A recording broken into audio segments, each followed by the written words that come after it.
7월 24일 토요일 아침 6시 경주 황성공원입니다. 방금 잠깐 비춰드린 모습은 파룬궁이라고 하는 중국에서 기원된 심신수양 방법입니다. 뭐 어떤 방식이든지 간에 누군가가 저렇게 몸과 마음을 연마하는 방법에 대해서는 저는 조롱할 생각이 전혀 없습니다.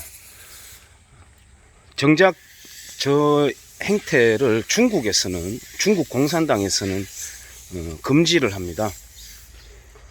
저런 것조차도 정신수양, 즉 다시 말해서 내면, 자기 내면이라고 할 수도 있겠고, 결국 나아가서는 자기 자신의 개인의 자유에 도달하는 그런 수양 방식이 될 수 있기 때문인지는 모르겠습니다만은 저런 것조차도 중국에서는 허용하지 않습니다. 마침 여기 바로 옆에는 6.25 전쟁과 베트남 참전 선양비가 있습니다. 이렇게 브론즈 상도 있고요. 지금 도쿄올림픽 열리고 있습니다. 안타깝게도 직접 가서 경기를 보고 싶었는데 못 갔습니다. 도쿄올림픽에 참석한 우리 선수단에 대해서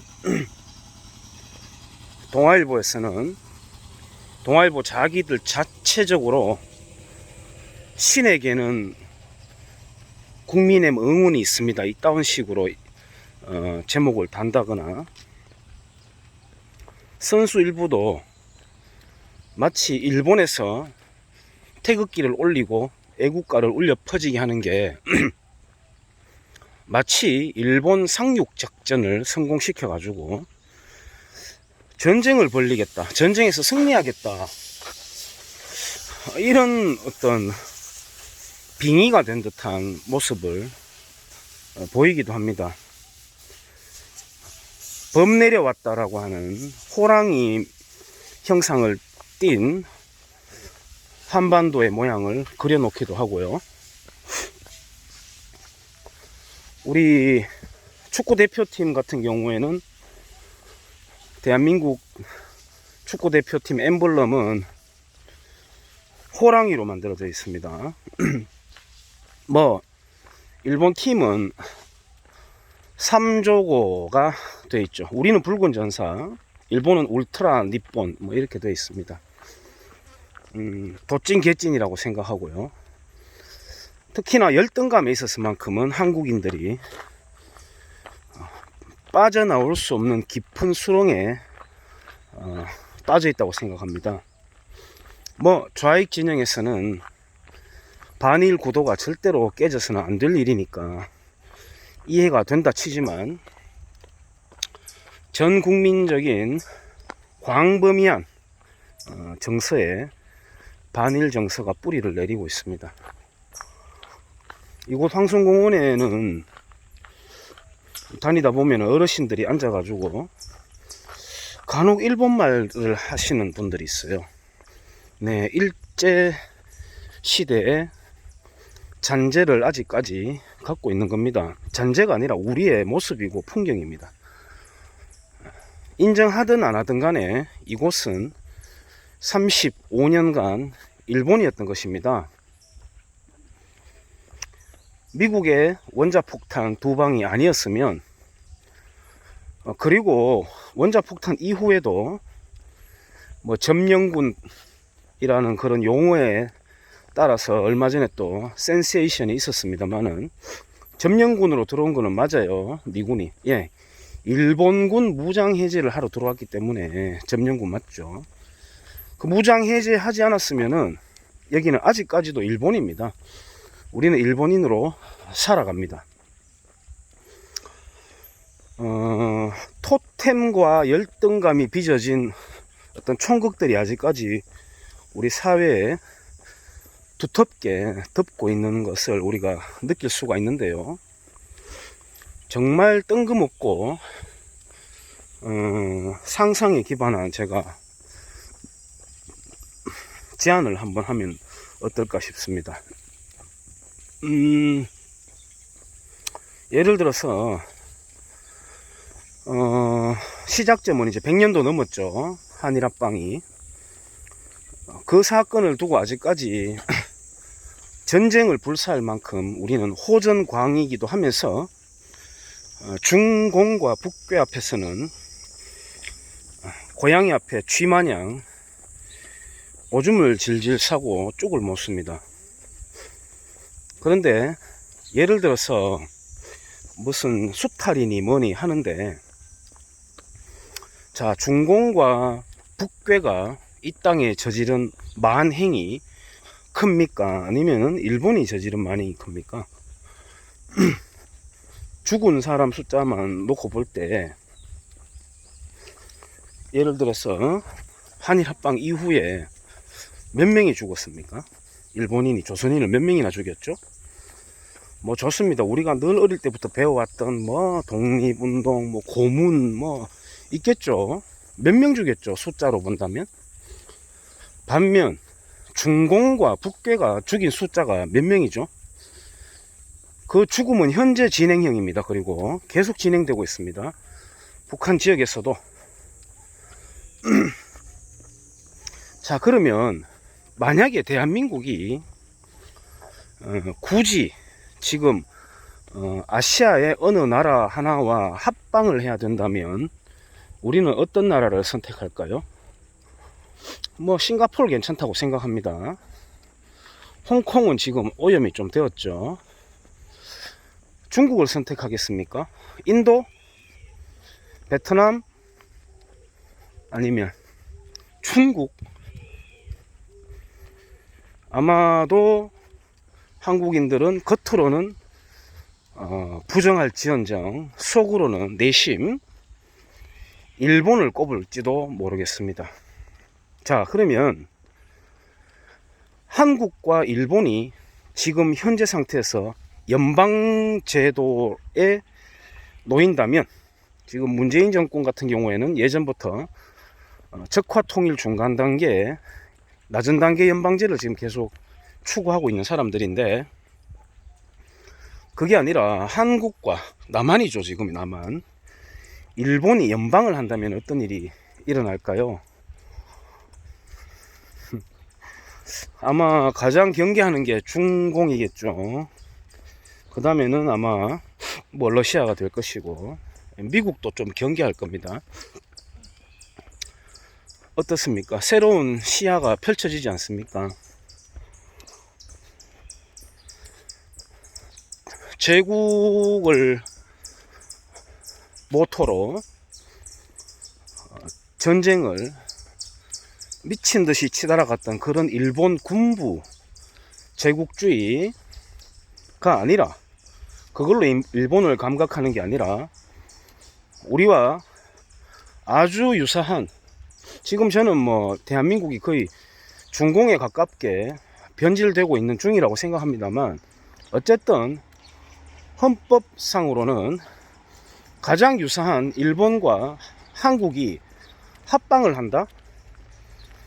굉장히 가슴이 부풀어 오르지 않습니까? 그렇습니다. 그러니까 남북한 좌익들은 항상 일본과 한국이 사이가 벌어져야 되고, 그것이 바로 또 김일성의 갓근 전략이기도 합니다. 한미일 삼각 동맹을 깨버리는 것이죠.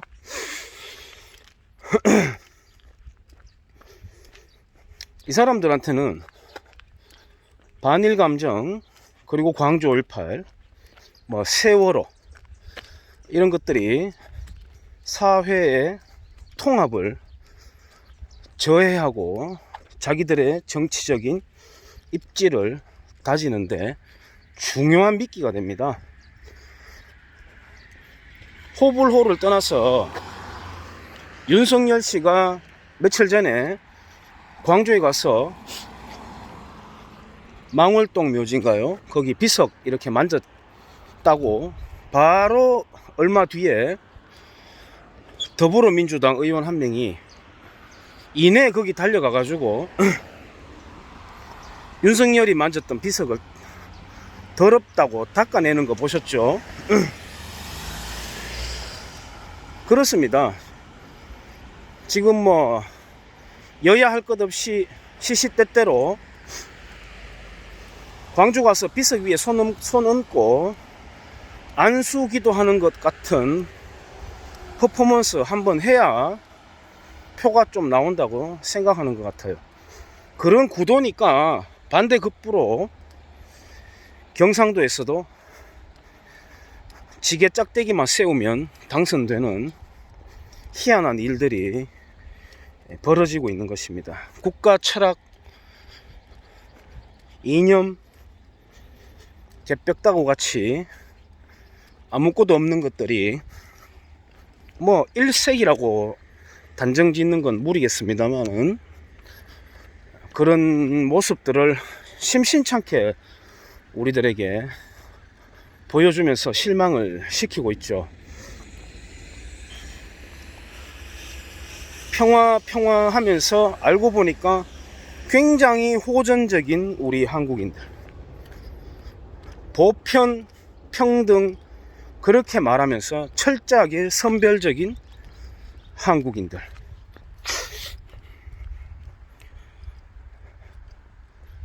경북 교육감, 뭐 전라도 어쩌고 뭐 탓할 거 없습니다. 경북만 하더라도 정치꾼들 교육감부터 해서 반일 코스프레는 막 필수이자 수준급이 되어버렸어요. 그러니까 덩달아서 아이들도 그걸 배워요. 지금 자라나는 우리 청소년을 비롯한 아이들은요, 어른들의 행위에 대해서 굉장한 정신적 혼란을 지금 겪고 있습니다. 왜 이러지? 왜 이러지입니다. 예를 들어서 눈 뜨니까 태어나 보니까 일본이었다고 하지 않습니까? 평균 수명 일제시대 초반기에 40세 전후인데 태어나니까 일본이었다는 거죠. 뭐 그건 친일입니까? 그래서 일제시대를 살았는 것입니다. 지금의 아이들은 태어나 보니까 자유대한민국인 겁니다. 태어났는데 자유대한민국인데 마치 아직까지 식민지 시대를 사는 듯한 모습들을 어른들이 연출을 하니까 아이들이 얼마나 혼란스럽겠어요. 학교 가서 전교조 교사들한테 엉뚱한 소리 듣고 집에 와서 닌텐도로 게임을 하는 아이들의 심리, 그 아이들을 얼마나 지금 우리가 병들게 하고 있습니까? 미래로 나아가지 못하게 해놓고 나라를 계속해서 기회비용을 잃게 하고 망국병에 시달리게 하면서 자기들의 정치적인 꿀만 빨아먹는 집단들, 독점 집단들이죠. 그 사람들, 늘 독점이라고 욕하면서 그들이야말로 늘 독점하고 있죠. 역사 기억의 독점, 돈벌이의 독점, 정치적 독점, 교육의 독점. 그렇습니다.